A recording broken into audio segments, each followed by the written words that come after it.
There we go. There we go. Good morning, everybody. I'm your host. I'm Keith Bilous, and welcome to Mornings in the Lab, your daily dose of laughs, insights, and accountability. Today, we're going to dive into Gen Z's wild money ambitions. Going to blow Keith and Johnny away this morning. The numbers they're thinking about, holy smokers. And maybe they're onto something, or they're just totally out left field. Listen, plus we're spilling the secrets on monk mode. And I know that John Andersen is in monk mode most of his life. He doesn't even realize it. Yeah, that's a true story. We're also going to spill some secrets on some mind-blowing solo pleasure. And I'm not talking about playing checkers or chess, men. Yeah, that's a true story for you coming up as well. Hey, Jorie Jansen joining us later in the show. We're going to serve up some protein-packed recipes outside of chicken and broccoli that you can't miss. And hey, quick reminder, smash the like button, subscribe to the show, leave us a comment.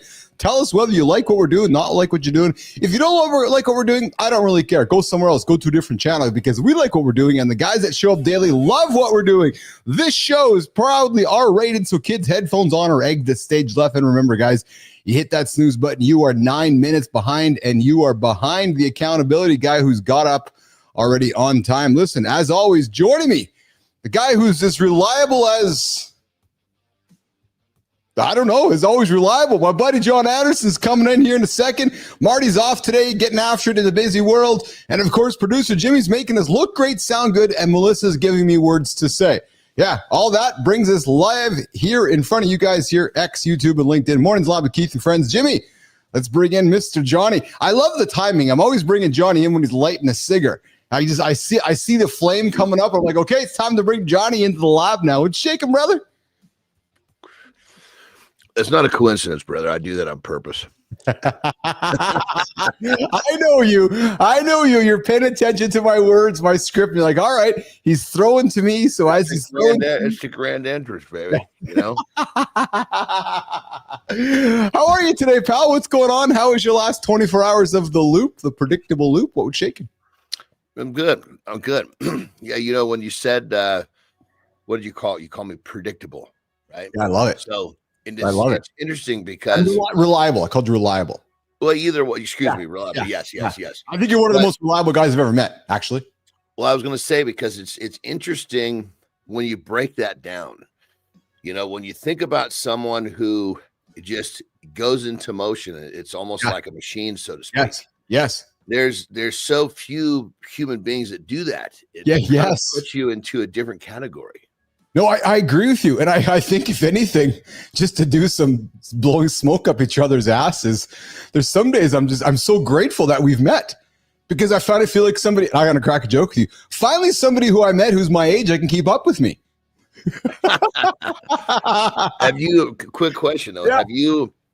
have you been kind of, because that's one of the things that people in my life will say that have known me. They say, look, he works at a different speed. Yes. So you just need to understand that. Yes. Because if you can't keep up, it's okay. But just realize this is not a short capsule of time. Yes. He's been doing this for fucking decades. Yeah. So if you can breathe, moving at this pace, go right ahead. But just remember, this is probably what's going to happen. That's right. Good morning, Dummy Fuentes. I see you there in the comments. Thanks for joining myself and John Anderson. You're joining the only morning show for men, Mornings in the Lab with Keith and friends. We get after it every single day, giving you guys something positive and enlightening to get your day started.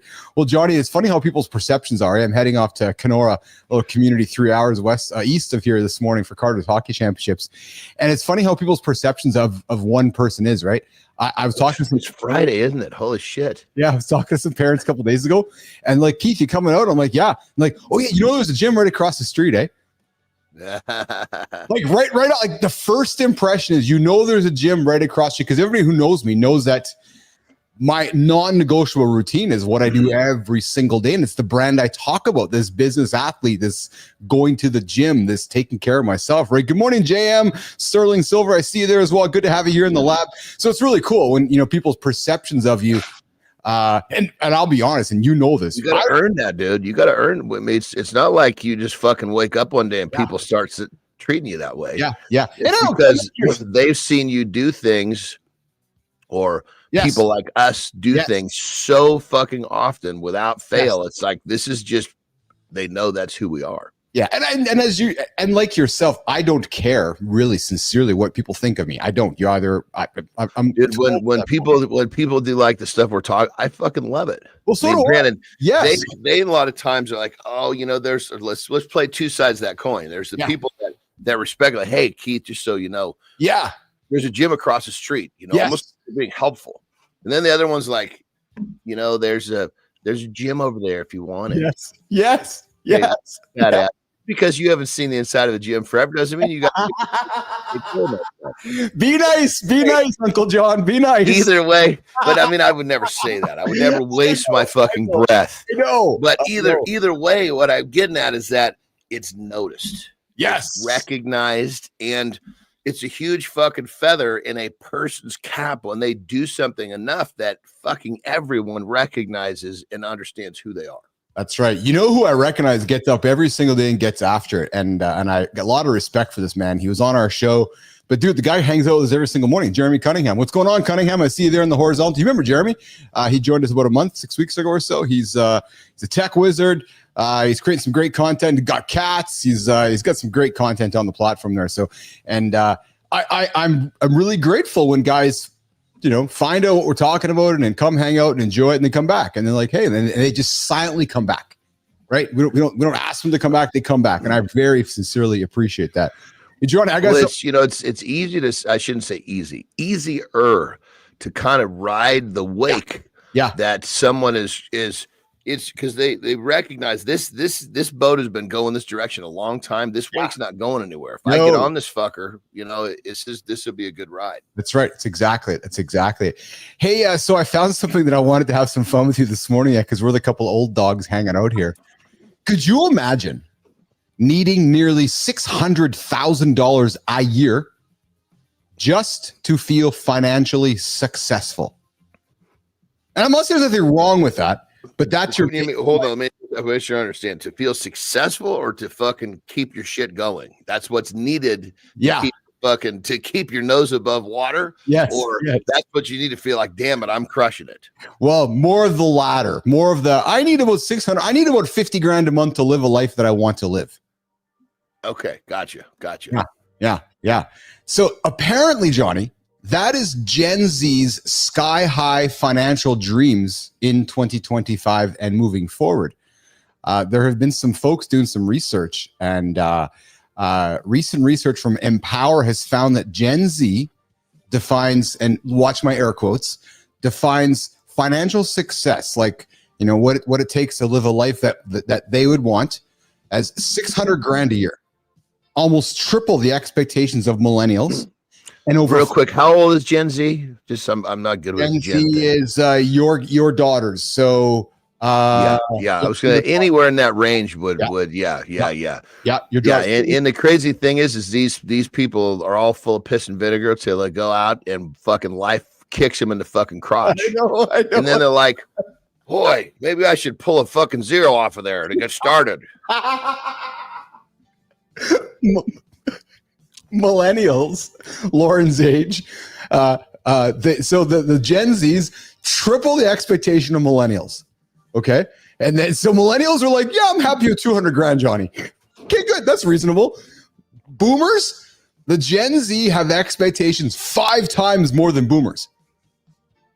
So your mom and so folks that are just past you and I, right? So get this. A Gen Z believes that they need a net worth of about almost $10 million is what their goals are to successfully make their way through life. So it makes sense when I see some of the Gen Z bullshit on the social platforms of, I made 100 grand in one day with one post. Let me show you how I did it. And the guy's like 20 years old. What the fuck are you? Well, you know, the crazy thing is a lot of the stuff, it's so fucking misleading because it's a little bit lottery ticket-ish. Yes. And you know, like I saw like I don't really watch TV, but I do love, there's a couple shows that I'll like watch the little trailers where they'll shit like Shark Tank, because it's about, you know, entrepreneur. I love that show. Me too. Yeah. I just don't like all the fucking bullshit in between all the hot shit, you know? Yeah. But you find these people that come on that have this business idea, and it's a pretty good idea. and they had a lot of success because they caught some fucking explosion on social media, but then it's fucking gone like a fart in the wind. Yeah. And even the sharks were like, look, we can't recreate that. You had like lightning in a bottle and it's gone. We can't recreate that for you. It's like, so there's all of these little poof opportunities that in many cases can't be recreated. And it's confusing for people looking at that shit. It is. And JM Sterling Silver comes in, Johnny. So we got some great advice from our community this morning. He's like, as a general rule, he's turning 22 tomorrow. Happy birthday, JM. Happy birthday, brother. Thanks for hanging out this morning. Mornings in the lab with Keith and friends. His answer was $500,000 is what I'm striving for. And dude, I love it. I love the word you're striving, but I love what he says next because the guy clearly has his head on straight. And JM, I can tell already, get your head on straight. He goes, I'm striving for 500, but realistically, it's probably like 95,000 is what I need to be comfortable. And dude, I can't, you know what? If your goal is 100 grand a year, good for you. I think that is an absolutely admirable target. And I'll tell you, this is an entrepreneur. Johnny, I'd like to hear your POV in this. When I was starting ICUC, and even kind of now, there's that magic. Okay, so I'm paying myself 100 grand a year as an entrepreneur. That's not unreasonable. It's not 250. It's not 500. It's a reasonable amount where if I'm selling my company to you and you're like, okay, Keith, so what are you paying yourself? Paying myself 100 grand a year. Oh, okay, I can live with that. Yeah, you're not paying yourself some freaking ridiculous amount. Not to mention, entrepreneur, a good one, would never fucking do that. You got to pay taxes on that money. 100%. And then that's the last thing. You want to be broke as an individual. Yes. You just want the company to own everything. I just get to use everything in the company. Where it's different though, is that if I'm buying your company and you show me your numbers, your EBITDA and everything, and I'm like, okay, so yada, yada, yada. Yeah, for sure. What are you paying yourself? Oh, I'm paying myself nothing. Oh, so the 200 grand profit this year. So that's why it looks so good because you're. So, yeah. Yesterday's chat about kind of doing exits. That's something that often, and you've seen it on Shark Tank, Johnny, and even Dragon's Den. Folks misunderstand this idea of, no, but I didn't pay myself, John. No, Keith. But if we took you out of the business and I bought it from you, I need to put a Keith in your spot. Yeah. So I got to pay Keith. Oh, so that's sometimes I find even when I was selling my company, because myself and Maurice, Johnny, weren't making a lot of money at all. We were making as little as possible.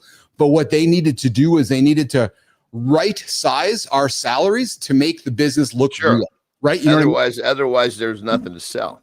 Yeah, well, and it doesn't look real, right? Because you're like, okay, you guys make all this profit, but your management's not drawing any salaries. Let's pay the management, and then let's look at then let's make this thing look. Yeah, I mean, it's right. Let's plug the fucking holes in the boat. Let's see how it sits after that. That's exactly it. That's exactly it. So I find it funny, JM. I appreciate your comments here. I just found it humorous that 600K was, and I'm sitting back this morning talking with Melissa about what we're going to charge for some of our Substack content. And I'm thinking, 600K. That's awesome. That's a good number. You know what's crazy about money?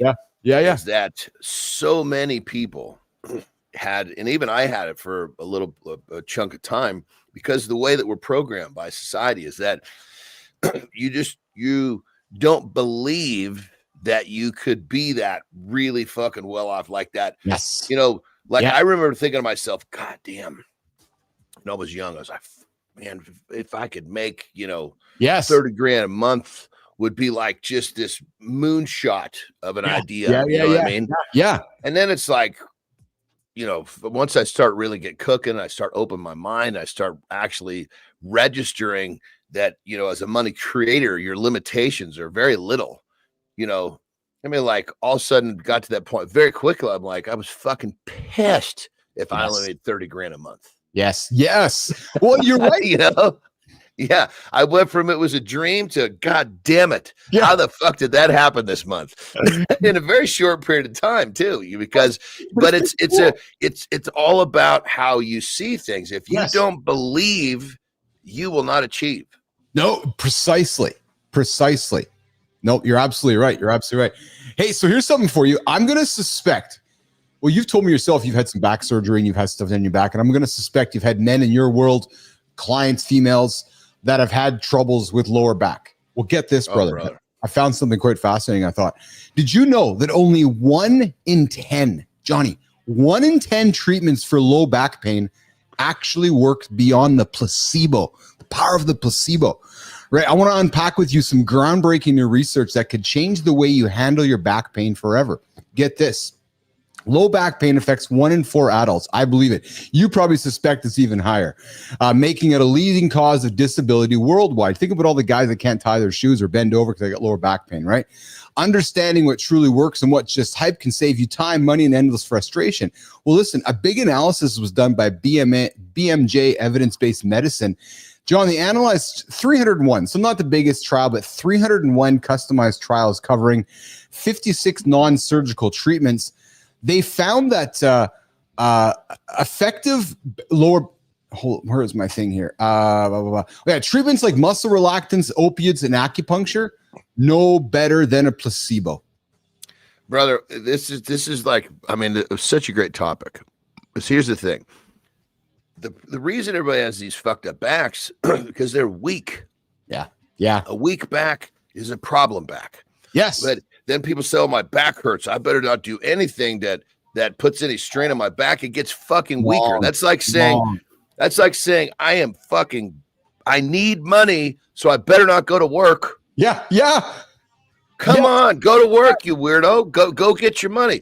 Go strengthen your back. Will it be uncomfortable at first? Of course. Will it get better rapidly, quick? I mean, I can't tell you. Countless people over the time of me coaching had backs that caused them major problems, like the people that go to pick up a pencil and they fucking freeze down. That type of shit. Yes. And I mean, I can fix it so fucking easily, and it takes them max 5 minutes 4 times a week. Yes. Well, and what I've learned too, and tell me if I'm incorrect in this, Johnny, but people often disconnect their hamstrings and their lower legs to how much it affects their back. And if your hammies are tight and your hamstrings are tighter than a fucking elastic band, you're going to have some major effects on your lower back as well. Well, and it goes right back to being weak. If your back wasn't weak, your hamstrings wouldn't be fucking pulling on your lower back. Yeah. Yeah. If your lower back was fucking strong, maybe your hamstrings would be the ones that were fucking feeling that weird feeling because the lower back was pulling on the hamstring. Well, you know what frustrates me? And Lauren comes in with a comment. Yeah, because she's right, and I'm going to go here with this. Too much sitting around and not enough touching your toes. You have uncles like I do, and I got some of these uncles, Johnny, that have been sitting forever. Big fucking guts, big asses, big bellies. Haven't moved very much. Oh, but Keith, my back is sore. No shit, Sherlock. And then what happens? They go and tie up the fucking healthcare system because my back is sore. Fuck, get off your ass. Get out of the fucking chair. Go for a walk. Stop eating like a shit. And stop tying up my fucking healthcare system, man. Yeah. How many farmers do you hear bitching about their fucking lower backs? Isn't that the truth, actually, right? Because these motherfuckers are active and they're fucking constant. Their backs are strong because they work with their bodies, and their back stays at doesn't have to be strong, just not weak. How's that? Yeah.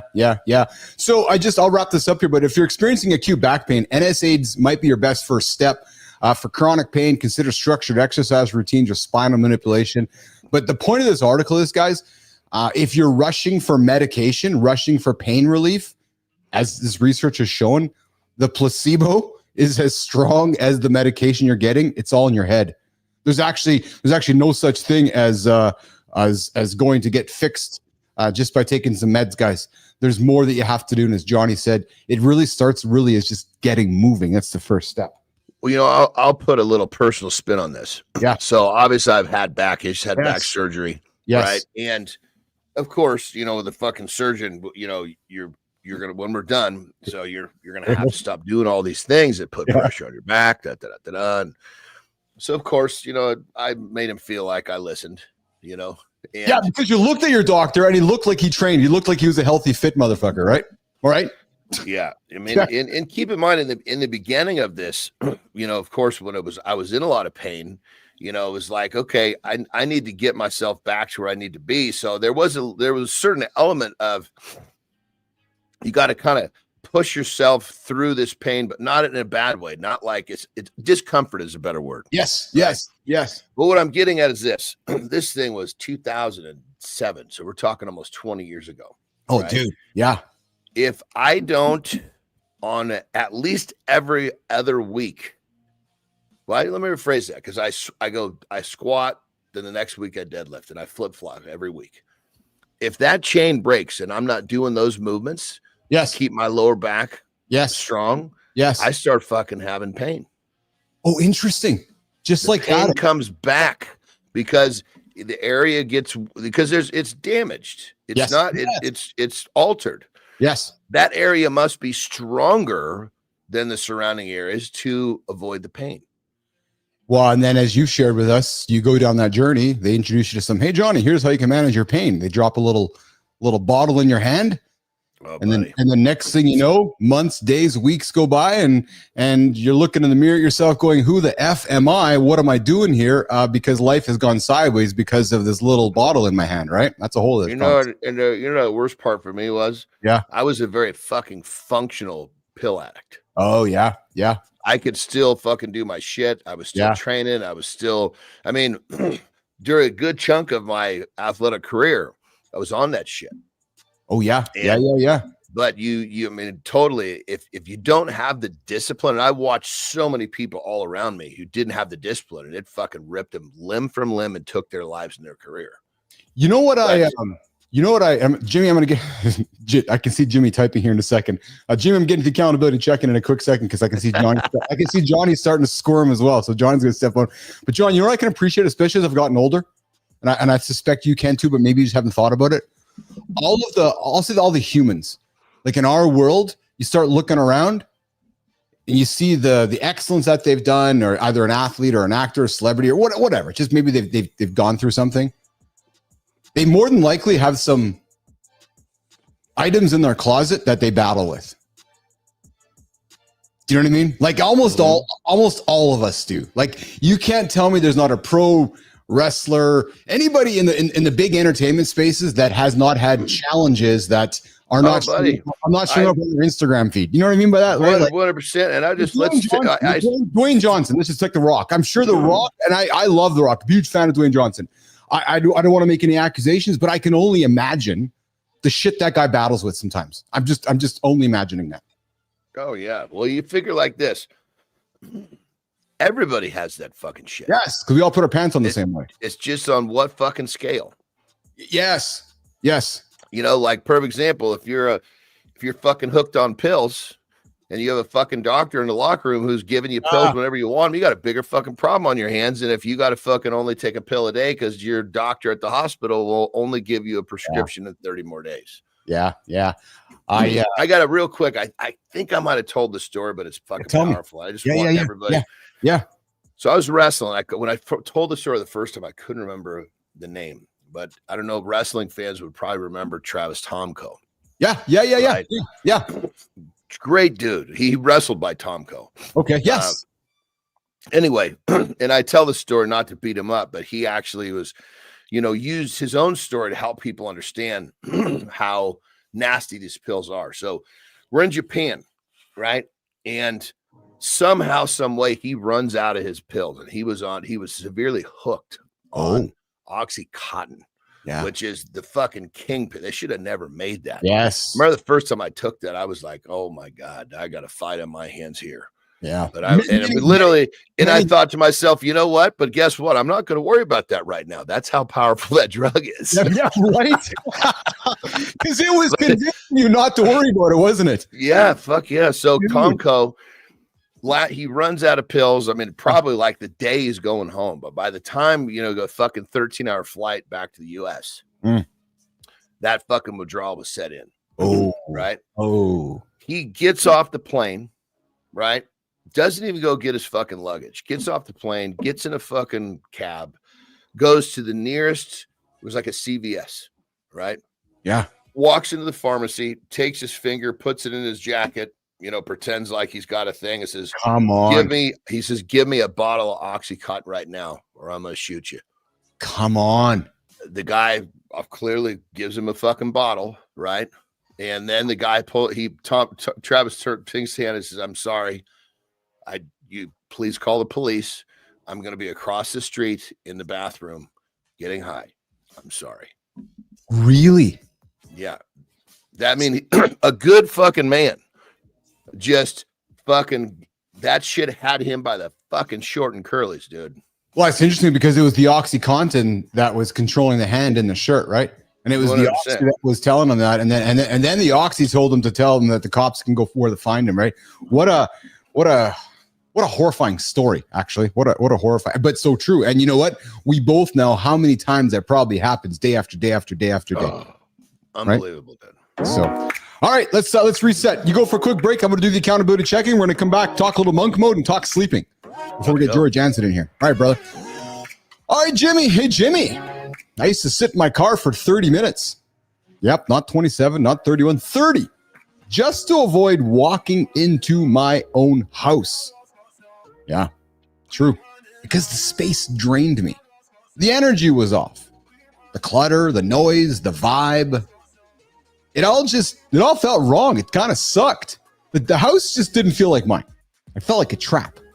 So I rebuilt, one change at a time. Cleared out the junk, moved my workspace, reclaimed one corner that felt like mine.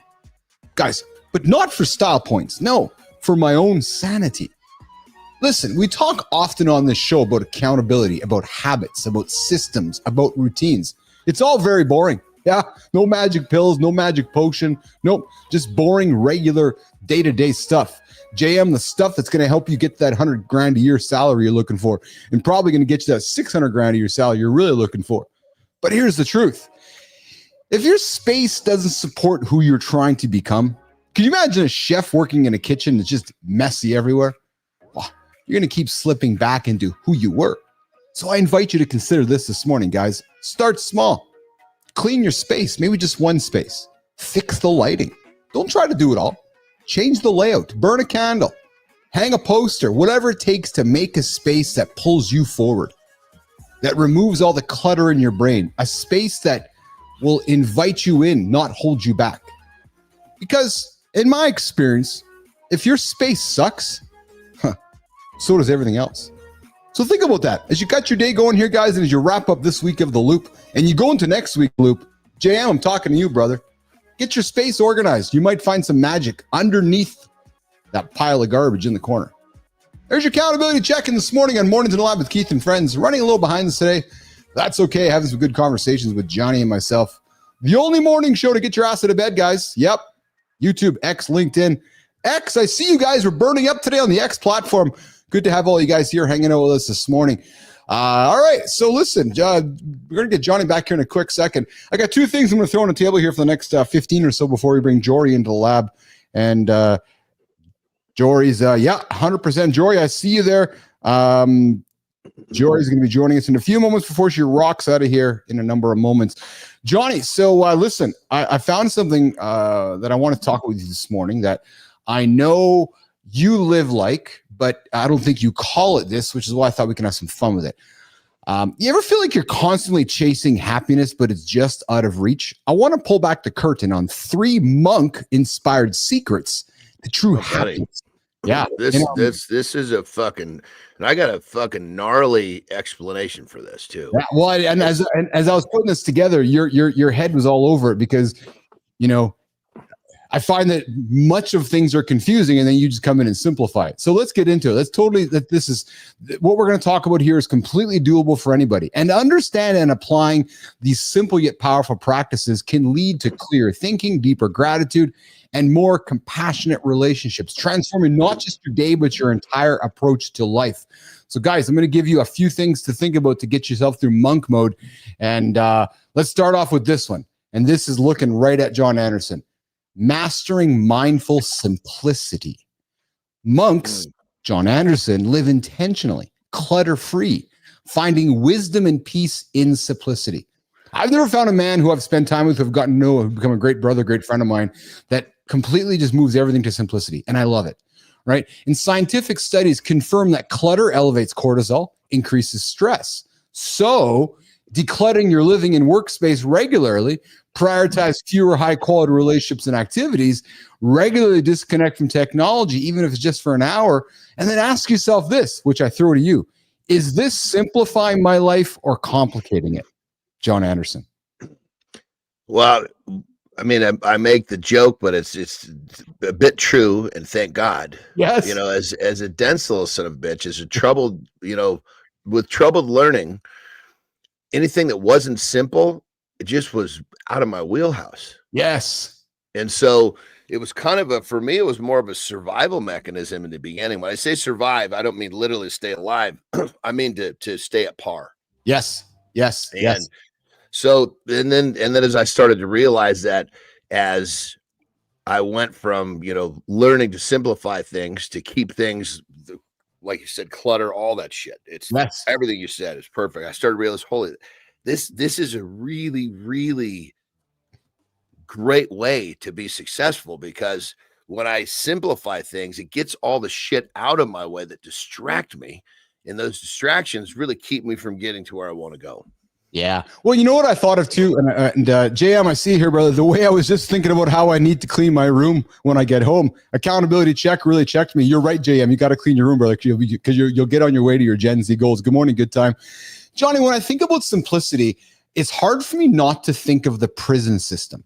When you're in prison, life is extremely simple. Simple meals, go work out. Great fucking topic, by the way. Right. Goddamn. So when you think about that, in many ways, if you work your way out of the prison system, I'm going to think that you're set up to achieve life just by being simple. Because being in prison has taught you to remove all the clutter, all the distractions, all the bullshit out of your life, so that when you step out of there, you're moving into a simple life. And if you can keep adopting that simple life like a monk, there might be some gratitude and greatness that comes at the end of that. You know what I mean? 100%, and I've always made the joke, and I've never done anything, nor will I do anything to get myself put in prison. Yeah. But I've always looked at those scenarios and thought, there'd be some adjusting, but I could really settle into a fucking sweet, happy spot in one of those environments. Oh, sure you could. Yeah. It's controlled. Yes. I know exactly what's happening. It would be so easy for me to live in the present. Yes. And that is the fucking problem we're talking about here. I thought of you. You could actually train guys that you could actually train guys that were about to go to prison. And I mean that as a compliment, right? Like, because you can set them up with, okay, guys, you're going to have these systems, these routines. If you want to survive in prison, this is how you do it. You know what I mean? Yeah. Well, I mean, it's just got it. It's like, because it really want to come, this whole topic is so interesting, because when you think about, there's three parts of, there's the future, there's the present, and then there's the past, right? Yes. Well, generally speaking, most people suffer when they live in the future or the past. Yes. Why? Yes. Because the human fucking brain is pointing out all the possibilities that go wrong, coming at them, and they're pointing at all the dumb shit they did in the past, when in the present moment, you are free of all that. Yes. Yeah. So thing I like to remind myself is this: it's not easy, because you really can get, it's just a small shift and you get out of alignment. So really what you want to do is you want to exist in the present moment, but you want to be just enough into the future to make sure that you're planning enough to not have fucking problems. Well, again, it goes back to prison, right? If you're in prison living in the present, you're thinking about getting out. You're thinking about, okay, I'm going to keep doing the things that are going to make me successful to get out of here. Good morning, Amy. Yeah. Good morning, Adam Howard. See you guys, and good morning, good time. I see you in there. We're talking monk mode. We're talking we're talking unlocking true happiness, 3 monk habits you can start today. And the first one we're talking about, guys, is about mastering mindful simplicity. Johnny. Simplicity. Yeah, no, yeah. I love that. Number 2. That. But on that level, just think, everyone, if you spend too much time in the future or the past, it's generally speaking a recipe for unhappiness. Yes. Yep. Absolutely. Adam Howard, I see you, brother. Very structured. I can enjoy aspects of that. Howard, I'm trying to get a hold of you, brother. Come comment. Come hook up with me on Instagram or LinkedIn. I want to chat with you, brother. All right. Number 2, practice intentional gratitude. Another thing, John, I know you're a big believer in. I am. My lovely wife, Lauren, is. She's always asking Brookie at dinner time and always asking, what are you grateful for? Well, monks deeply appreciate simple daily moments. And the research shows that daily gratitude significantly boosts happiness and reduces anxiety. And John, you already do this right now. The application, guys, and something for you guys to think about is write down 3 things right now. Hey, listen, right now, JM, Holroyd, good time, Amy, write down what you're grateful for today. Cunningham, write down what you're grateful for today. I'm gonna offer this. You write this down, you might find some happiness throughout the day because you've just taken some time to write it down. Johnny, I want to just throw this back at your lovely wife. Yeah. The fact that she poses that question. Yes. Right. To your child. Yes. Right. I missed it. Brooke. Okay. I missed which one you were talking about here. Yeah. So the fact that she presents that question to Brooke on a regular basis daily, basically training her neuroplasticity to think about what she's grateful for every day. Dude, if versus the flip side is if you had a parent that said at the dinner table said, you know, what problems did you face today? Yeah. Yes. Then the fucking neuroplasticity is going into the fucking problem. So she's training that she's altering the neurocircuitry of your daughter, of Brooke, so that she can be in this mind of being grateful all the time. So well, and I'll tell you, powerful shit. If Lauren forgets or if we forget to ask, it's Brookie holding us accountable. Hey, Mom, what are you grateful for? We're like, and because she can't help it. Well, it's already happening. But Johnny, it's associated with a habit. There's a stack here. Yeah. We have dinner at the end of. So here's the habit. We have dinner. Habit 1, eat. And then as dinner's wrapping up, here's the stack, Johnny. Hey, Brooks, what are you grateful for today? So now Brooks knows as dinner's ending, she's got the stack in her head, right? She's like, okay, dinner, eat, second part of the stack. What am I grateful for? It's brilliant, frankly. She can't help it. It happens automatically. Yeah, it's fucking what I'm suspecting is going to happen when we're all sitting down, you, me, and our grandchildren, great-grandchildren in 20 years from now, Brooke is going to look at us and say, hey, Keith, Uncle Johnny, what are you guys grateful for? And you and I are going to look at each other and go, yes, it's still going on 20 years later, you know? So that's powerful, dude. I agree, yes. So simple, going back to number 1. Yes. But fucking powerful. Yes. Oh, JM's coming in with a lesson my pops taught me. Make your bed every morning and you'll tell yourself you're on a positive track because you're already accomplished one thing for the day. Jim, your dad's right, man. Your dad's, and I don't care what anybody says. Correct. Some of these military things we grew up with, dude, tying your shoes, making your bed, like these simple things. Not hitting the snooze would be the first one. That's it. JM, don't hit the snooze. But JM, I got a tip for you, brother, because you're one of our up-and-comers. You hit the snooze, you're 9 minutes behind the guy that doesn't.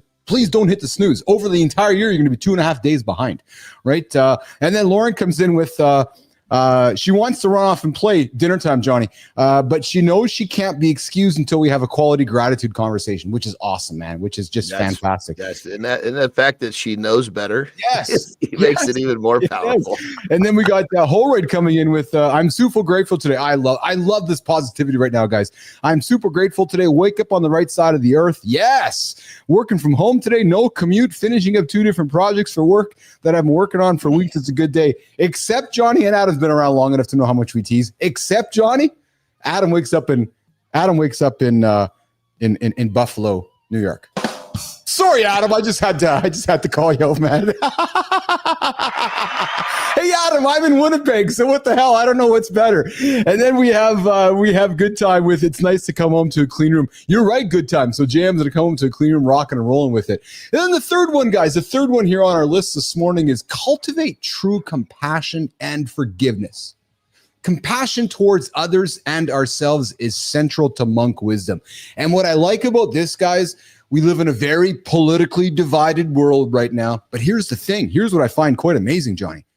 If you have a red shirt on and I have a blue shirt on, or if I have a red shirt on, you have a blue shirt on, the reality is we both still have hearts in our body underneath our shirts. So compassion towards others and ourselves is central to monk. Forgiveness and kindness, you guys. Just because you might not agree with what that guy is saying about an issue doesn't mean you have to hate him. Doesn't mean you have to throw him out the fence. It means actually, if anything. Well, I mean, look at the rules of war. You know, yes. Rules. If we're opposite, right, and I'm trying to kill you, and all of a sudden I realize you're not armed and you can't defend yourself, I'm not supposed to kill you. Exactly. Yes. And because you strip it all away. Yes. We're both fucking human beings. Yes. Yes. And you know what's funny about your comment there is so many humans forget that there are rules to war, but there are. Right. Yeah. So again, we go back to this, guys, the politics of the world. And any of you are going to work today, JM, or good to AM, going to work and you might be around somebody you don't like. I invite you to consider this. Forgiveness and kindness, man, it just reduces emotional distress and increases mental resilience. And guys, listen, I'll be frank. I have an opinion with the greatest of them, right? I love to make money. I'm a capitalist at heart, and I know my brother John is. But at the end of the day, we're both humans who love our humans. And we're both open to a conversation with probably, I'll speak for Johnny, diplomacy first. However, if diplomacy doesn't work, all right, I'm going to pull the fucking guns out. We're going to go to town. But man, I'm all about compassion first. I'm all about conversing. I'm all about trying to sort it out. But if it doesn't get there, well, the guns are coming out. So guys, think about this, right? I hope this is going to move you forward with your day today. Unlocking true happiness, 3 monk habits. And sometimes we get caught up with monk. No, think of John's. Yeah, you think the monk, the word monk can kind of put almost the wrong, like cast the wrong shadow. Exactly. What we're talking about, guys, is 3 really meaningful things. Simplicity. John preaches it every single day. And I will say that since I've met John, I have become much more simple in my living. Mastering simplicity. Decluttering. And then number 2, guys, is intentional gratitude. And then number 3, guys, is, of course, cultivating true compassion and forgiveness. When you can have compassion and true forgiveness always, man, there's power in that. There's absolute power in that. So great conversation, guys. So I'm going to invite you guys to do this. Start by decluttering your workspace, listing through genuine gratitudes, and finding 1 act of kindness. And then notice how much lighter and clearer you're going to feel by the evening as you go through your day today. Johnny, closing comments now before I walk you in for the lifestyle tip. We're going to walk Jorie in because Jorie's got to get out of here at the top of the hour. Anything for you, brother, to wrap it up? That's good. That's real good. Other than once I finish my lifestyle tip, give me another piss, please. Okay. Jimmy, you heard the boss. So listen, let's do this. Let's go to that. Jimmy, get me out of here. All right, we've been talking about gratitude and how powerful it is. And here's the thing, what you got to understand, it's not just some woo-woo thing. This is proven science. When you go into thoughts of gratitude, where you're like, you are thankful because you have, maybe it's your child, maybe it's who knows, whatever it is, your brain will literally release a cascade of positive chemicals that actually make you feel really, really good. It'll give you a better perspective, gives you a better attitude. So let's go to the flip side of this. If you choose not to play into gratitude and have grateful thoughts, and you start thinking about all the shit that stresses you out, and you think about the things you don't have, and your brain releases yet another set of chemicals, but these are stress hormones. These are the hormones, fight or flight. It's not going to put you in a good state. And even worse, we know that too much stress, cortisol, can actually kill you. So I pose the question, if having negative thoughts can actually make you sick, can having positive thoughts actually make you well? And the answer is yes. It's not my opinion. This is scientifically proven. So don't overlook gratitude. Lean into those happy thoughts, lean into those grateful thoughts, and live an amazing, happy, healthy, long life. Rock and roll. I love that one. That's something powerful. We got to talk more about cortisol. I think it's something that people don't talk or know or think enough about, but the power of how cortisol can just mess us right up. Johnny, why don't you go for a quick break? I'm going to bring Jorie in here, and we'll bring you back here. I want to talk hair with Jorie Jansen this morning. Yeah, I was going to say, I see some. I know, definitely. Yeah, look at that. What's shaking, Jansen? How are you today? Good. I was all anticipating the hairstyle for this morning because I knew it was a big topic of discussion all week. So, the hairstyle happens when there's like a nice slow morning. Otherwise, you look back years and years and years, decades, this is what it is on a daily Well, basis. but here's the other truth, my friend. Here's my other truth. My good friend. We're not 20 anymore. Oh no, it's been a while.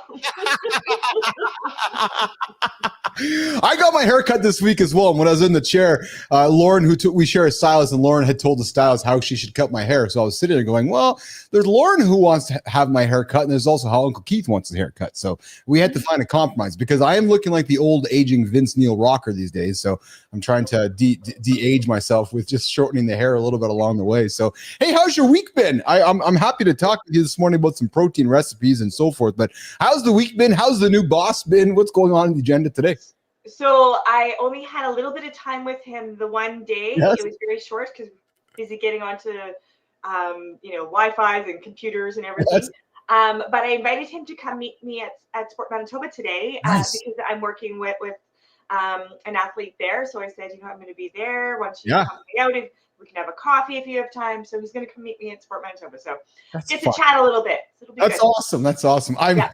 It's funny. I feel like I'm living vicariously through your new boss journey here. I've been thinking about it all week, actually. You don't even know this, but I've been thinking about it all week, wondering how it's going. Because anybody listening who goes through a new situation at work, it's just different, right? It's learning new personalities. It's learning how new expectations. There's all these things we learn from a new human, and it's not all bad. There's often it's actually quite exciting, isn't it?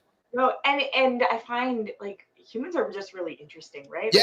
Like, we can see something on the surface, but once we kind of dig a little bit, it's like, oh, okay. My first impression and his probably first impression of us of each other are probably like, ooh, are we gonna mesh? But I think we will.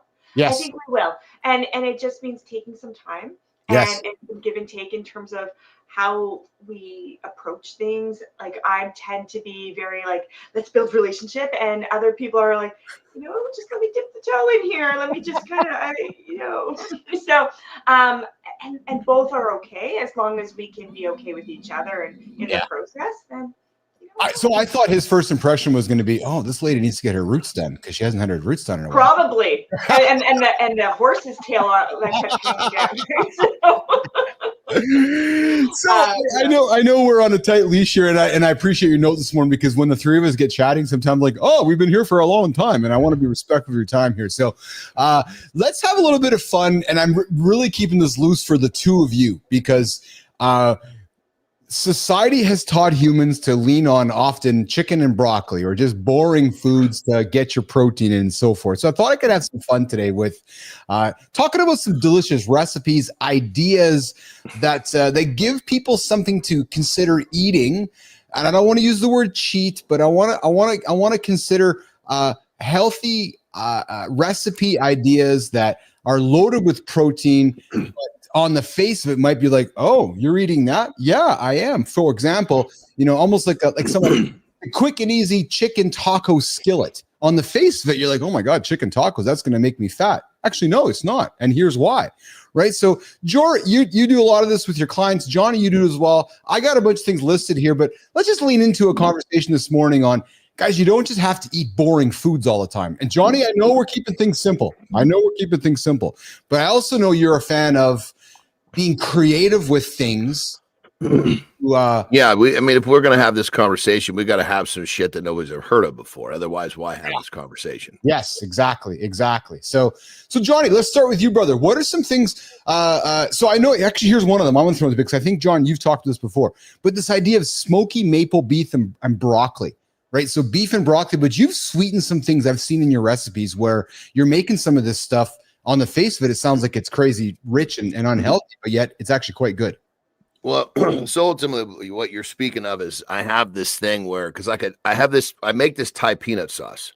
And what it is it's just kind of my version of it, if you will. Take some peanut butter powder, a little bit of soy sauce, a little bit of ginger, a little bit of garlic, and then a little bit of like a sugar-free maple syrup. And you mix this up and you get it to the consistency. I like it like a dripping sauce. So it's liquid and you can kind of pour it on whatever you like. I mean, I could I could put that on my pinky toe and eat it if I could get my foot in my mouth.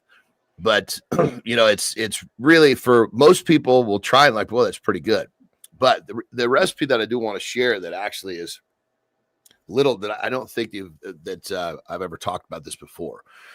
generally speaking, people want to have something sweet to eat, but we want them to have something sweet to eat that's not going to be damaging. So most people tend to like some sort of a pudding, tapioca, that kind of stuff, right? So if you're one of those people, put your ears on. Yes. Big mixing bowl. 2 cups of pasteurized egg whites.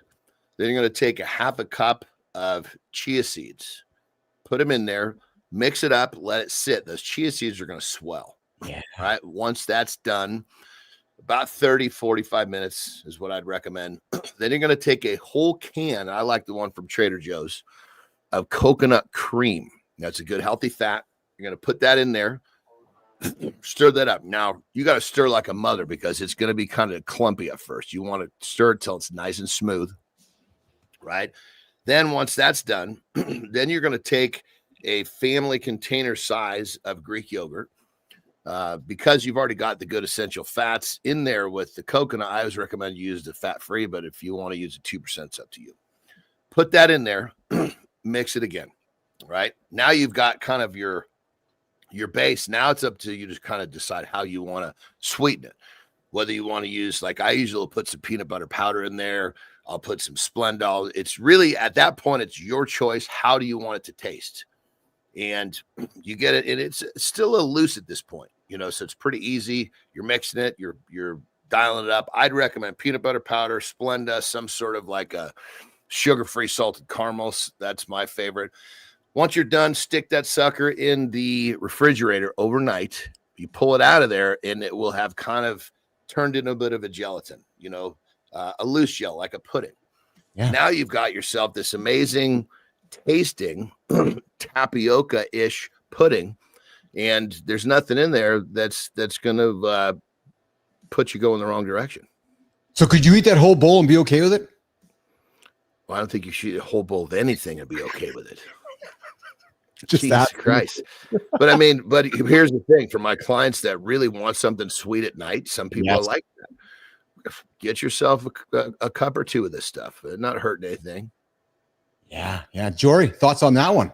Yeah, no, I think that's totally fine. And just at the individual level, what sits well for you, what doesn't. Some people find certain artificial sweeteners don't sit well. But others, it'll be like they're saving grace, right? Because it gives them that touchy sweetness and yet staying on track for whatever their goals are. So and that's a good point, Jorie, because some people, they don't need to sweeten it because the coconut's already got some flavor to it. So it's really a preference once you're dialing in the flavor. But yeah, for sure, that's a good point. Jorie, do you have a go-to? I know you do this for a living with athletes and people around the planet that are looking for great foods. What's a go-to for you off the top of your head that is like, here's one that I think is a great high value, high protein cheat. I hate the word cheat, but kind of enjoyable meal. Jorie. Yeah. So if it's like a snack or a dessert option, something like that. I was just chatting with a family last night and it was the whole chia seed thing. I like overnight oats. It's a similar idea. Yes. It's focusing on protein, which is great. It's satiating, so it makes you feel fuller longer. But it also includes like those fats and also the F word, fiber. So it includes that too. I think sometimes we forget about the fiber content is really important as well. Decreases risk of colon cancer, keeps things moving along, right? So I think those are sometimes my favorite things. Same thing with energy bites. You can make them so that they are treats, and other ones where it seems like a treat, but it's actually really beneficial. So we talked our date and nut bites last night, high protein pancakes. Different things too, switching up the protein options. You could, instead of just typical tacos, you could do fish tacos. You can make stir fries with a variety of different proteins. It doesn't have to be chicken or beef all the time. I'm not opposed to those. Those are my easy go-tos. I actually don't have, I have variety, but I'm not always looking for new recipes. I do a lot of the same things all the time. It's just easy. And I have my go-to proteins and I'll just flavor them up a little bit differently. That's all. You just said something which strikes me. I think that sometimes because in the segment previous to this, Jorie, we were talking about monk mode and simplicity. I'm suspecting we as humans spend too much time overthinking what we want to eat when reality is we probably eat the 20 same things, right? Or 10 same things, right? So it's just like taking the time to write it all down and look at the month and go, okay, we're having this. And it's actually probably much more simple than we think. Yeah, and just having it available to you, right? Like last night, in our household, it was getting late, but my daughter and I wanted something sweet, and I'm like, let's just check out what's available. And I said, oh, we've got strawberries, and we cut them up, and that hit the spot. Sometimes it's just rewiring your thought process in terms of what is it? Because if you have to look through and go, what's in the cupboard? Yeah, what's in the fridge? That can lead to some bad choices, right? and it does for me. So sometimes it's just a little bit of a reset of the mindset. So again, some high protein options are always great to have. So I suggested we do have, not everyone likes this, so please don't use it if you don't like it, but we have some high protein milk in our household. So that way, at least per cup, it's reduced the carbohydrate source, increased the protein, and then our carbohydrate high fiber source, our berries, come into place, and we're not sabotaging anything. Rick Clody coming with frozen grapes are good to sweet. I've never done frozen grapes. I got to try that actually. Frozen grapes. I got some upstairs. J.M. Sterlinger, salmon tacos. He's coming back with as well. Quick, Jorie, before you go, a quick question for you. I'd like to hear your opinion on this before we let you out of the lab here. Not let you out, before we get you out of here. Someone, before we allow you to leave. Allow you to leave. We capture you. Yeah. What would you say to somebody who's like, who frowns upon, I'm going to use the word chemicals, frowns upon the chemicals and all the artificial sweeteners, right? So you take this artificial caramel syrup or this artificial chocolate stuff. And so my opinion is, in moderation, it's fine. Like, just if it's going to make you happy, great. Some would say you're balancing a balance beam of going back towards sugar again. What's your POV, Jorie, when somebody's like, oh, I don't know, man, it's all just full of chemicals and bad shit for me? Sure. Yeah, that's a great question. And as John will know, it's kind of a loaded question. So which is great. I love that conversation. So depending on who I'm working with, and so it's really important. So on one extreme, if people are really like, I don't want any chemicals. Yeah. If you're eating food, you're going to get some, but I get what they mean, like the excess. Yes. Then I would say, then don't. What is it that you're going to have in place? What's your strategy? What are your systems to keep you on track for what you want the outcome to be? If the outcome is to decrease the amount of sugar coming in, then you need those strategies. So maybe it will be a little bit of artificial sweetener. Maybe it's going to be just modifying, adapting your taste buds. And I always go back to a lot of people who like their beer, which that's fine if you do. Yeah. But their first time ever, if they can go back and remember that far back, their first sip of beer they didn't like. Yes. That's right. It's an acquired taste. Yes. Which I've never acquired. But I've acquired taste for other things. Yes. So there's no judgment there. But I'm just saying, like, your very first sip, you're probably like, if I could imagine what pee tastes like, this is what it tastes like, and it smells like a skunk. Like, that would be the initial, right? But it's an acquired taste. So I would say if the artificial sweeteners coming in little bits is something that you really want to not go to, then that's fine. You're just going to have to build up that acquired taste for the food as it is. Yes. And I lean, because for most, I shouldn't say most people, but a large portion of people are addicted to sugar more than they understand. Yes. I'm a prime example. So you give me a bite, I'm fucking done. I'm sliding off the edge. So if people have a hard time controlling their sweet urges, it's to remove that sugar, which then is what prompting that have to have some more, is the start of the equation. If they have to have something sweet, but they can't control the sugar, you got to remove the sugar and give them something that resembles sugar so that they can gain control of what's going on. Yeah. Jorie, we got to get Jorie out of here. Jorie, I'm holding you accountable to your time. I appreciate you, kid. You get off to your stuff here today. John and I are going to keep this going because I want to keep this going, John, for a couple minutes. Jorie, I appreciate you, okay? All right. Thank you, Jorie. All right. We'll see you later. I'll have a hard time getting out. I'm on a different computer because my laptop's in the shop. I see that. I see we're in a different space here. So we're going to get Jorie. So, Jimmy, get Jorie off the screen. We'll get her out of here. There we go. All right, cool. So, Johnny, I hear what you're saying because It's funny. Rick Clody comes in with anyone who says they love scotch in the first tip is he's like, with scotch, you're right. Lauren comes in with, and this is where I think part of the conversation goes, which is chemicals and artificial flavors, even so-called natural ones, alter taste buds where you'll need more MSG, yeast, etc. And then JM comes in with, a lot of people don't realize you can go through withdrawals from sugar because of how addictive it is. I think what Jorie is saying, and even what you're saying, Johnny, is that if you need the artificial sweetener to give you what it's going to take to make you not have this, then go have the artificial sweetener. And I'm there with you. Like, that's me. I go ahead. So let me interrupt real quick, brother. If we got to call, Lauren brought an extremely important point up to this. Yes. If you're going to go on the artificial side, you've got to give your body some resets, because like a packet of Splenda won't taste like a packet of Splenda after 6 months of using it. Yes. You need more. So what I do for myself, and I would suggest, is just have like a fucking week of detox, so to speak. Yes. When you don't use the stuff, it resets everything. You use far less to get a bigger reaction, because the idea is not to just pollute yourself with chemicals. It's like sugar or the chemicals. What's the evil? Right. It's really good. It really depends on the person. And if you are going to go with the artificial, you recognize that you need to keep that whole thing in check by coming off it periodically. Yeah.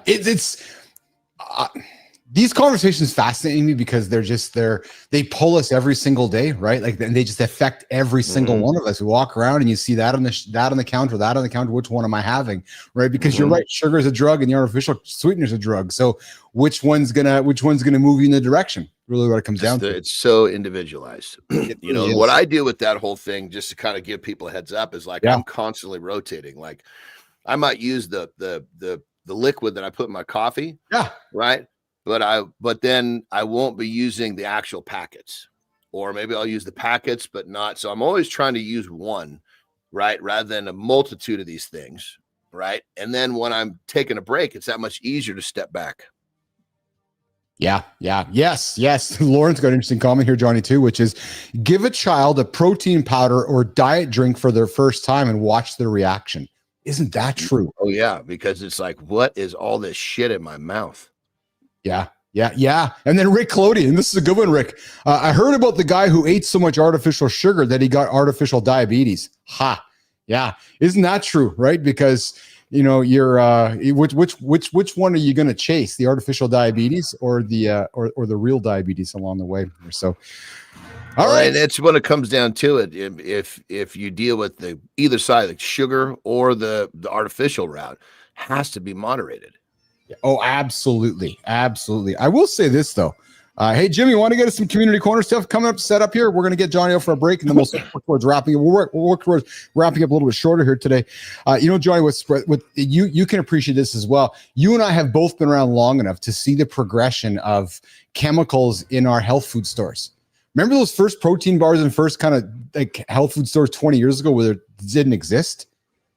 Now there's so much science into making things. You can go buy, I don't know, Fruit Loops from the health food store that has nothing like the Fruit Loops you and I grew up with, yet all the ingredients in it is chemicals and artificial, but just enough so that somebody's not eating the sugar. Well, and they put some little fucking bullshit vitamin pack in there. That's why it is able to exist in that store. Well, it's all a fucking hustle now, dude. Then they put the big label on it. 30 grams of protein.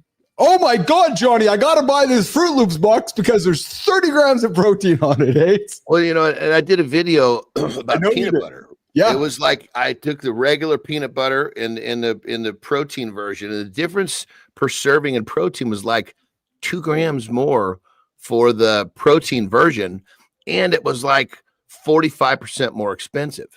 No kidding. Yeah. So people that are just the people that are looking at the front of the packaging rather than the back, they are getting duped. Yeah. You know what still fascinates me is and it's just like going into a time vault. I go back to my parents' house and I think about I go into the pantry and there's the Kraft peanut butter still there. That's been there and it's obviously a different jar that's been bought in, but that same purchase habit has been made for 70 years. And there's you know what's fucking crazy? Oh yeah, that just keeps going. 100%. That's what I mean. There's nothing good in that jar of peanut butter. It's just ready, and it's the old craft stuff. You know what I'm talking about, right? Not the totally. And the crazy thing about that is like, if the way that I eat now, I can't just fucking take a tablespoon of Jiffy peanut butter. I will get a fucking rancid stomach ache. Like my stomach doesn't even want to process it. I bet. Like I'm so used to eating. I mean, of course, there's always, even when you're getting like almond butter is my jam. But if I am going to eat peanut butter, it's got to be, I want it to be as natural as can be. But it's just so crazy where we have, say, peanut butter, and then we have natural peanut butter, and there's almost no fucking resemblance. It's incredible to me. It's incredible to me. And then Rick Clody, Rick, buddy, you're going down in my.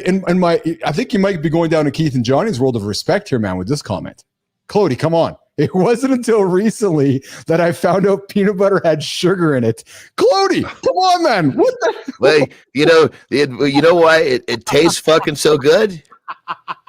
And the crazy part about it, what they do is they put the sugar and the sodium, so they offset each other. 100%. It just makes this fucking crazy.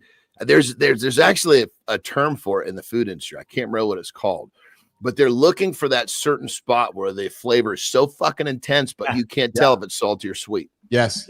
Adam Holroyd, plastic peanut butter. You're right. And then Lauren's comment, and this one actually, I'm curious about this one because maybe we got to start what's the word I'm looking for? A protest or something on this show. Why do we still use hydrogenated oils? Like I think about that because it's a moneymaker. That's why. So okay, there's the capitalist reason. I get it, but I think about that jar of peanut butter. My parents' house has been sitting there for 70 years, right? Like the science and knowledge has come so far, yet it's still just full of hydrogenated oils. Well, here's the thing: most people they're raised this way. Yes, well, that's it, right? The fruit. So they don't see what's the problem with this peanut butter. I've been eating my whole life, and I'm fine. Yeah. Well, if you detox yourself from all the shit you're eating and you went back to that peanut butter, you'd quickly realize, oh fuck, maybe there is a problem with that peanut butter. Yes. Yeah.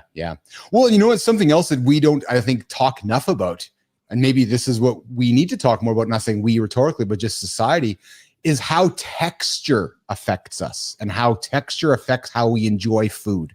And because I bring it up because Lauren brings it up, right? Where you think about the texture of like that Kraft or Jiffy peanut butter compared to the texture of like an all natural one or an all natural almond butter. It just feels like you're eating crunchy peanuts or crunchy almonds. That's good. You start having some of that slimy stuff. Oh, it's just, dude, it's even like, I mean, how many times you heard this? I'm not mentioning names, but a couple are popping in my head right now. Yes. Like you give somebody a bowl of like, say a really good homemade mac and cheese, right? As best as you can make it. Yes. And then right next to it, you got a fucking, Kraft Velveeta or whatever the fuck it is. Yes. There is a whole fleet of people. Probably more people are going to pick that Kraft than they are the real fucking food, because the real food doesn't have that, whatever it is. I don't know. I mean, that shit to me, it's like, feels like plastic in my mouth. Yeah, 100% it does. That's exactly it. And and Rick, it's like putting lipstick on a pig to put that hydrogen oil crap in there. It's true. It's a lot of food that we eat. So it's a great conversation. It's funny because whenever we talk food and nutrition, everybody's got an opinion because it affects all of us, right? And it's such a personal thing, right? So, and here's the thing: I always try to remind, of course, myself, but anybody that I coach. And anybody that will process this, it's very helpful. What we eat, what we put in our fucking mouths, turns into our flesh. Yeah, turns into us. So what the fuck are we? Are we? It's like, think about building a house. You want to build a house with a bunch of subpar materials? No. It's just like our bodies. Yeah, that makes sense, brother. Absolutely does. Yeah, if you're building a house with subpar materials, you're gonna have a subpar house. If you're building, you're gonna have fucking problems. You're gonna have a house disease, so to speak. Yeah, if you're building your body with subpar materials, subpar food, subpar body. There's so much logic in this food. What we eat is what we are, right? So much, but yet it's so hard to wrap our heads around. Well, because as soon as food became a money-making business, all the fucking rules change. It's almost not even the same game. Way back when, you're growing fucking tomatoes, I'm growing, fucking carrots, and we swap. Yeah. That was food way back when. Yes. I got sheep, you got cows. Okay, I'll give you 20 pounds, you give me 20 pounds. That was a different type of food. But instead today, I put a 234% tariff on your food. Dude, that whole thing went. We talked about that yesterday. It got worse today. Oh, that's how I'm wrapping up that. Dude, the only reason I know this shit is because I look at the fucking. Of course I look at financials. I look at the stock where it took a big fucking tumble. Okay, something must have happened in the world. And it did it again today. Oh, it's fallen, brother. It's fallen. Yeah, it's fallen. I thought that'd be a fun way to wrap that segment up. So, brother, we're coming up to the 50-minute mark here. Why don't I walk you out? You go do your break, get on with your day. I'm going to wrap up with the community corner segment. You're welcome to stay if you like. I'm going to do the community corner segment, and then I'm wrapping it up myself so I can get my day going as well. And I got to tell you something funny, man. You know how you and I were talking about owning depreciating assets and owning a vehicle and letting it sit around right? So I got this trusty old Jeep that I've had since 2000. It's got 300,000 kilometers on it. I'm taking this drive out to Kenora this weekend, and I'm not taking the Jeeps. I'm like, I'll go rent a car for the weekend. Yeah, see, that fucker may leave you on the side of the road, brother. Dude, get this then. Get this. I just think I'm brilliant. I'm brilliant with what I'm going to tell you next. So I go look down the street. There's a car rental spot, right? So, dude, I go down the street, rent myself I got a bunch of money in the bank, but it's irrelevant. I'm being smart here. Go down the street there, can rent myself a brand new vehicle for the entire weekend for $105. Why with the miles too? Unlimited miles. Fuck so it. Your own vehicle would take that much depreciation. Think about that. Wear and tear, whatever you want to call it. So I'm not having to insure it. I'm not having to put money out of my pocket to buy it. I'm literally taking a car off your lot, giving you $100, driving it for an entire weekend, bringing it back, and then going back on my way. So again, I'm just for as much as I have to drive, I'm just going to go live on rentals 1 or 2 times a month, Johnny, because dude, it's going to cost me $300 a month to insure that vehicle. Right. So I went and looked at $105 to rent. Sign me up, man. Yeah. Yeah. There's so much logic in that, right? Because my money that I have can sit in the bank, can appreciate. I can have it in investments. I can go make money. I can have my money work for me instead of having my money sit and depreciate in the garage with the car that I never drive and I can go rent this car 5 times in a month for $500 a month. My insurance on that vehicle is $400 a month. Well, so let's have the devil's advocate of that. Yeah. Right? So the devil's advocate is your money's working for you. Yes. Well, there's different types of work. Yes. Right. Work to make more money. Yes. Or is it working for you to enjoy? Yes. So it's kind of like the problem is that people spend too much of their money to enjoy too early in the process. Yes. Well, and good times, right, as well. It's cheaper than a car payment. He's right. Here's the thing too. Good time for me is that, and this was just more of a logic thing, right? Which was, I don't got to outlay money. I don't have depreciation on the asset. I'm not having to insure it. I'm literally just going to drive it from point A to point B and then return it. And it's costing me $105. Johnny, it cost me $100 to take my family to fucking A&W. But it's a fucking hard argument to take a stand against. It's really incredible to me, actually. So yeah. I was like, okay, I guess I'll get that rental for $105. Just dumb. Is it like some sort of a teaser where they're just, or is it this place does this all the time, or you're going to come back in the 3rd time and say, sorry, Keith, you've done we can't do this again. This is just to get people in the door. You're not supposed to. What would you think about though, right? So if that car's sitting there for the entire month and nobody's rented it at $100 a day, it's $3,000 a month. So if I don't use it this weekend, it's not being used. So you might as well let me rent it for $100. And I know it's $100 for the 3. It's $30 a day. Sorry. So they're charging you $1,000 a month, 30 times 30. But the reality is it's still sitting there. Let me use it for $30 a day.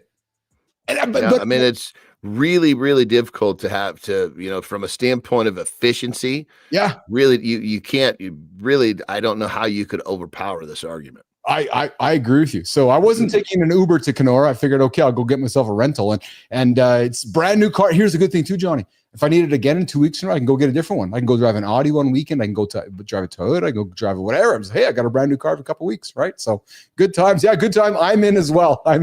So, all right, brother, listen, you go have yourself a great weekend, pal. Looking forward to re-engaging on Monday with us. Another big week next week. And remember I was telling you about Jack from Salesbread doing some stuff with us, booking some guests, and we're going to have some guests joining. Well, dude, man, the guy's rocking and rolling, man. We got a suite of guests starting showing up here next week, the week after. So we're going to have some folks rolling in with us, and we're getting some momentum happening over there, brother. Some momentum. Yeah. Speaking of which, what happened with Mart? It's 2 days in a row. Yeah, so I don't know. I know Marty told me last week that Fridays might be tough for him, so I haven't had a chance to connect with him today. So I got a long drive ahead of me. I'm gonna reach out to him and see what's shaking. I have not talked to him since yesterday, Johnny. Actually, so I'm not sure. Yeah. He's a young swinger. He's going for it. Here's what I know.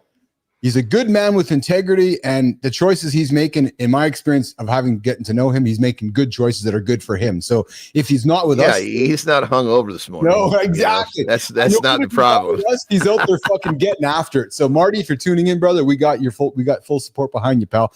And good time. You're right. Making sure you bring it back with full of gas. Yeah. I guess that's kind of part of the game here too. So, all right, pal. Well, listen, you have a great weekend. We'll see you on Monday. Right on, brother. Have an amazing loop. I appreciate it, pal. You too. All right, Johnny's going to get out of here. Jimmy, we're going to wrap it up with the community corner. Another great show today. Guys, just great conversations. Resetting it up. Let's just reset the whole show for the day today before I get over to our creator spotlight. Guys, we talked about at the top of the hour. Good time. I don't think you were here at the top of the hour. Clody, I don't think you were as either. But here's something for you guys to lean into. Gen Zs are looking for, Rick, this would be good for you, man, because I know you're recruiting folks. But apparently Gen Zs need $600,000 a year to live. Just going on the stats. Yeah, they're like, I need about $50,000 a month to have a good life. Yeah. 3 times more millennials. So Lauren grew up going, I'm happy with $200,000. And then boomers were like, I'm happy with $100,000. Gen Zers are looking for $600,000 a year, Rick Clody. So I was waiting for that good time. Yeah, that's exactly it. I was thinking the same thing. So there's been some studies done that a Gen Zer, and good time, your kid, brother, your kid is looking for this amount of need because I think your kid's is a Gen Z or a good time. So they're thinking $600,000 is what they're looking for. Yeah, true story. That's a Clody, yes, they are big spenders. We then also talked about what else we talked about. We got into the accountability check-in was a good one because JM jumped into this one. It was about having a clean space. And I don't mean like dusting your space, just having an organized space. I don't know about you guys, but when my space is organized, whether it's, if you're a carpenter, I don't think you like working in a messy carpentry spot. If you're a chef, you probably don't like working in a chef in a clean chef in a not clean kitchen. It's the same thing, right? So making sure your space is organized, I believe is a big step to keeping the rest of your life and the rest of your workspace organized. We didn't get into the big conversation about sleep today. We'll get into that one next week. And then we did have a conversation with Jorie around protein meals that are delicious. Excuse me, I'm just trying to hold back the air coming out of my body, otherwise known as a burp. Yeah, that's a true story coming out there. We also talked about protein recipes that are just better than just broccoli and chicken, because we know that's all that producer Jimmy eats. He just lives on. You guys see Jimmy. I'm gonna get a picture of Jimmy out here one time. The guy is motherfucking jacked. Lives on protein and broccoli nonstop. He looks like actually Dwayne Johnson, but a Philippine version of Dwayne Johnson. Yeah. So you'll see him one day with Jimmy's shirt off because he just crushes the broccoli and chicken nonstop, man. So we did talk about teaching Jimmy how to eat things that are not just broccoli and chicken. So we talked about some wonderful dishes. And then we got into the topic of chemicals and sugar. What's your choice? Whether it is going down the path of chasing sugar, or whether it's going down a path of shaking chemicals, or a little bit of both. Got Jimmy laughing over here. And then what's that? Good time is another plus of that rental. It's clean when you're picking up. Yeah, I agree. Good time. Right. So I'm all on this. Dude, I've been debating left and right for the longest time because I admittedly probably do need to get a new vehicle at some point. My Jeep is old. It's a 2008 Jeep Wrangler. I bought it when Carter was born. Yeah, Carter's 18. Yeah, so I still drive it. But I got that Tesla Roadster sitting in the garage all wrapped up. And obviously we have the Tesla Model Y. But I just love the Jeep. But I've been wrestling with, okay, I probably need to get a new one here soon. I need to get a new set of wheels, but that's like dropping whatever, 10, 20, 30, 50, 60 grand, 100 grand, whatever it's going to be. But then I stress out going, fuck man, if I drive my car 3 times a month, because I work that, I work from home. I'm relatively simple life. Why am I spending a bunch of money to have it sit in my driveway and depreciate? So you're right, good time between renting a car for $100 and between Uber or a taxi. Like I'm thinking I'm into a car. If you think about it, right? With good time, what's the math? If I got a car payment, if I have insurance and depreciation, so what am I into a vehicle for a month? Maybe $1,000, give or take, right? So again, just kind of spitting out loud with you here. So my break even on an Uber or a rental is like $1,000 a month. That's a lot of money. That's a lot of money. So, there's something to be said where it's just kind of leaning into, and some would say, but Keith, is not convenient. You got to go down the street to get the rental if you own the car sitting in your garage. I don't know. If I'm prepared, I'm organized, it's not that difficult. And literally the car rental shop is like 7 minutes from me. So I'm driving down. Adam, I should rent a Jeep, eh? I'll take my Jeep and drop it off, my 2008 Jeep, and I'll get a brand new one for $100. That's a good deal. Listen, I'm telling you guys, we drop nuggets on the show left and right, and we're learning today that rentals, maybe, it's the same conversation, is that, is it important to own our houses anymore? And I know it's a debatable thing, but, as we know, houses have never been more expensive for humans coming up, and maybe there's value in renting. I don't know. And yeah, we got Clody coming in with, there are retirees who book cheap cruises and live cheaper on a boat than in a house, pay for usage. Not Rick, Clody, I could not argue with you there. There's something to be said for paying for usage, not ownership. The idea of ownership is changing, right? And in a digital world where you really don't own anything, where you're just subscribing to a service, what does ownership mean? And in a digital world that we keep migrating to, what are you actually owning? So maybe we're on to something here with this whole rental thing, right? Just hot, kind of this idea of paying for what you use and not paying for what you don't need. I'm a big fan of that. And yeah, you're right. Good time. Keep the Jeep for day to day. And yeah, and then eating at the buffet, and they do the dishes and the beds. The OG, my good buddy Maurice here, who helped me start ICUC, and I know who pays attention to what we got going off here. I know he's a big cruiser, and I've often teased him, but you should go live on a cruise ship for a while, brother. Yeah, I thought that was pretty good. Okay, I did have one more topic, but I'm going to move it to next week. 10 science-backed ways to look and feel younger. I'm thinking that some of my guys tuning in right now would love to learn about that. Hey, the trick, get some good lumens on your face. This light right here, guys, I got it dialed up. For every lumen, it knocks off 10 years. So while I'm 53, it actually makes me look like I'm 43. If I just change the tweak of the lights, I can get to 33. Yeah, 20 years knocking off with lighting. So people wonder how you get good lighting. You don't need Botox or fill. I'm sorry. People wonder how to have a good face. Good lighting. You don't need fillers. You don't need Botox. No, it's got to get good lighting and stay behind the camera. That's the entire trick. All right. Let's see here. Cash-rich companies lease high technology versus. Yeah, it's so true, man. I'm all over that, Rick. That's there's a lot of value in that. Okay, Jimmy, let's man, I came into the lab today thinking there was a 60-minute show at 75. But Jimmy, we always make it to 90. It's just, it seems to be the trend of what's happening here. Okay, ears up, guys. We're going to start celebrating some folks, and you guys might be interested in who we're celebrating today. First of all, Bud. What the hell is that word? I don't know. Yeah, I don't know. I just got distracted by what Jimmy's putting here. Good. Yes, good. Yeah, well, see, Jimmy can't spell either because he's just, he's, guys, we got to teach Jimmy other food other than broccoli and chicken. I promised Jimmy would make him famous in the Philippines by being on the show. So that's what we're working on here. So, all right, you can be a top performer and you can steal yeah, Keith, learn how to speak. All right, let's try this again. Jimmy, let's try this again. You can be a top performer and still feel like you're failing at life. You can hit your quota, but you can still feel like you're losing your kids. That's the part no one tells you. The grind, it actually never stops. That's why we always need to find gratitude within our day. But the energy, it's going to stop. Your health, it's going to get miserable. Your relationships do, you tell yourself it's worth it. that it's for the family, but they barely see you because you're always away. But then when they do, you're not really there. This was the life that our creator we're going to celebrate next was living. High income, low energy. On paper, he was winning. Behind the scenes, he was drowning. This morning, Mornings in the Lab with Keith and Friends is really excited to introduce you to our creator in today's Creator Spotlight, and his name is Adam Halberstadt. What's up, Adam? We're celebrating here, brother. He helps dads in sales master their mindset and make more money without sacrificing time with their kids. Guys, behind the scenes, Adam was drowning. On paper, he was winning. So he did something most men never do. He got honest. He went and got help. He did. He went and got help for himself. And I didn't mean to put the drum shot there. I meant to actually turn the music back on there. He got help. He got sober. He became present. And now he's built a coaching practice to help dads in sales do the same. No more choosing between home and impact. No more excuses wrapped up in hustle culture. No more missing your one shot at fatherhood.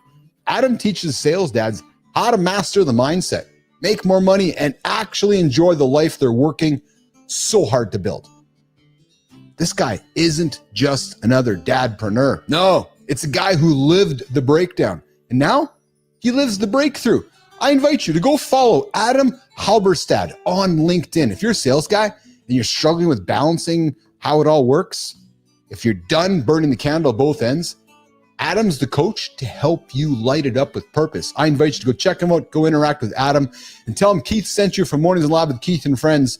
Go connect with him because, Adam, we're celebrating you, brother, and here's how it works. We'd love to welcome you to the show so you, Adam, can pay this segment forward. I'm suspecting there's somebody within your network, within your community, within your orbit, within your world that we could give you the Community Corner Creator Spotlight to shine the light on and continue this incredible segment of celebrating humans that are doing great work over on the LinkedIn platform.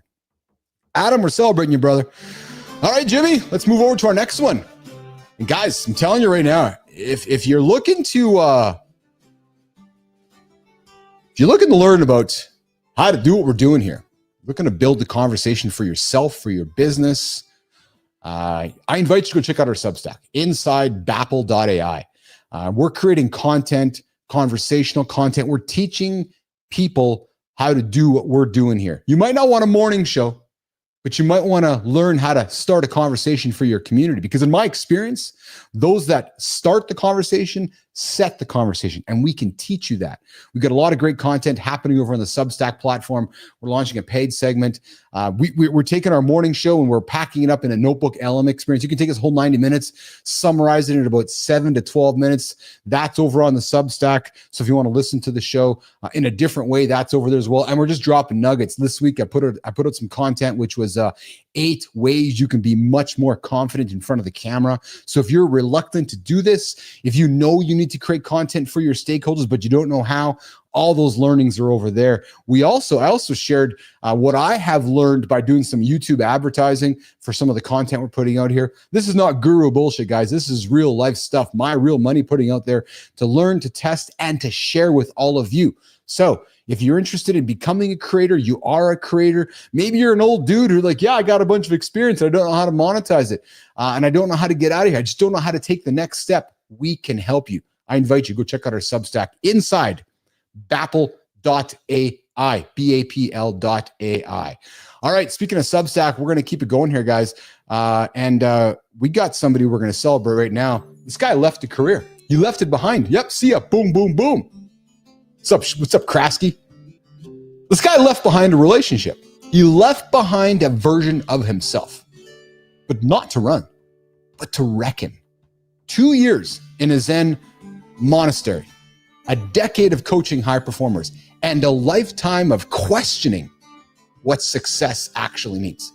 This guy works with founders, executives, and coaches, not to help them hustle harder, but to help them wake up. Not with slogans. No, he leaves that for Hulk Hogan. Yeah, he's like, no, you can go get slogans from Hulkamania. Not with formulas. No, with questions that cut deeper than comfort allows. And stories that don't give you answers. No, he's not ChatGPT either. No, he's not an AI. He's a real human being. Stories that hold up a mirror. Before he became a coach, this guy built a life that looked great from the outside, but on the inside, he was drifting. Now, he guides others through the same fog with honesty, precision, and a deep understanding of what it means to sit in the space between who you've been and who you're becoming. This morning, Mornings in the Lab is excited to introduce you to and share with you our new celebrated creator. It's Toku McCree. What's up, Toku? He's the writer behind Unconventional Wisdom, a Substack newsletter where deep reflection meets sharp clarity. This guy, his posts don't shout, they stay long after you've read them. Because in a world obsessed with growth hacks and shortcuts, Toku teaches leaders to slow down, question the noise, and build lives and businesses that hold up under pressure. So, if you're looking for some unconventional wisdom, I invite you to check out the Substack from Toku McCree, who's got some great content, building a great little Substack letter over on the platform. And I invite you to check out Toku McCree. Toku, we're celebrating you, man. And what we'd love to do is love to invite you here to the show so that we can have you celebrate somebody in your orbit. And we want to celebrate your beard too, Toku. So come on in here, and we want to help you celebrate somebody in your community, in your world, and keep paying this segment forward, which is the Community Corner, the Creator Spotlight, right here in Mornings in the Lab with Keith and Friends. All right. Woo, baby. Man. Looks like we're done. Yeah. Is that going to be is that going to be the walk-up music? I don't know. No, that's the start of the second hour music. There is the sound effect to wrap it up. Jimmy, should we get out of here, pal? Should we get out of here? I'm looking for his response. I'm looking for his permission here. Jimmy, should we go? Oh, he's typing. Let's have some talk some more. Oh man, what a great show, guys. What a great show. Listen, Monday we're back here. You guys know where to find us. I appreciate all of you guys hanging out with us. I see you guys on X. We're blowing up here today on X. You can find us every single morning, 8 o'clock Eastern time, right here on LinkedIn, right here on YouTube, right here on X. And then right after the show, we drop it up on Spotify. We drop it up on Apple Podcasts. That's where our show lives. And we are the only morning show, guys, the only morning show for you. The only morning show bringing you positive inspiration, positive content. What's up, Cody? I will yeah, I feel the dance coming on too, Rick. And I'm going to have a great weekend, and I'll give Lauren a big hug. I appreciate Cody. Rick, I appreciate your support, man. You're such a great friend of the show, and I got nothing but love and support for that. Thank you, guys. Adam Horwood, I appreciate you as well. Good time, I appreciate you as well. JM, you hung out with us today. I appreciate you, man. Get after it, brother. I know you're going to get after and have a good day. So listen, on behalf of Jimmy, on behalf of Melissa, on behalf of Johnny, on behalf of Marty, on behalf of all of you guys that tuned in today, I'm your host, I'm Keith Bilous. I'm going to get out of here. I'm off to Kenora with my rental. Yeah, I'm back on Monday to tell you guys all about it. And ideally, here's what happens, guys. Ideally, the boy wins the championship this weekend, which means I'm off to Chilliwack, British Columbia at the end of the month, which would mean that we're doing the show from the road. We'll see what happens. Fingers crossed. All right. So listen, on behalf of the whole crew here, we're going to get out of here. I'm Keith Bilous. Mornings in the Lab with Keith and Friends, 8 o'clock Eastern time. We'll see you guys Monday. Jimmy, get me out of here. I'm going down the stairs. Boom, boom.